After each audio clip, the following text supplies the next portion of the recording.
L'info écho avec Capital.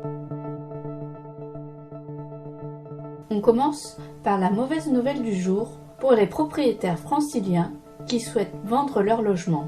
Les prix de l'immobilier en région parisienne sont en chute libre. Après un recul proche de 7% en 2023, ils vont de nouveau dégringoler cette année, selon les notaires du Grand Paris.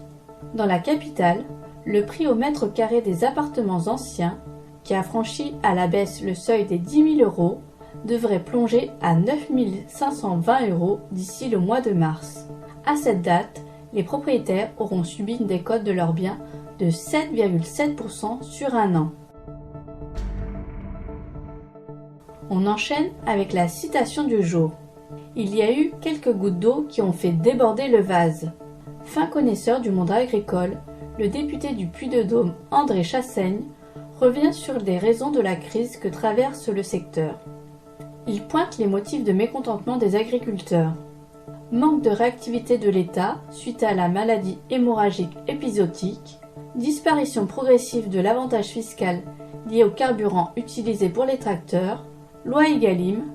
L'élu présente également les solutions à mettre en place pour améliorer la situation. On poursuit avec l'info pratique du jour.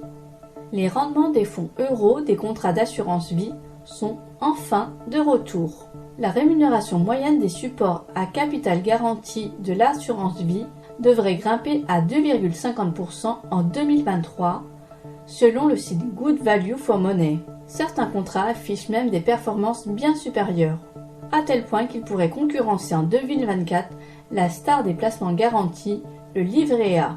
Découvrez sur notre site la liste de ces fonds euros performants.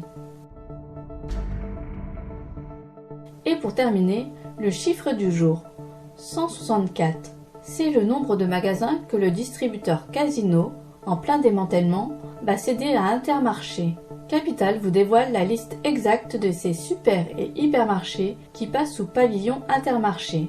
Ces transformations se feront en 3 salves, entre le 30 avril, le 31 mai et le 1er juillet. 98 autres points de vente de Casino changeront, eux, d'enseigne au profit d'Auchan. C'était l'info écho avec Capital.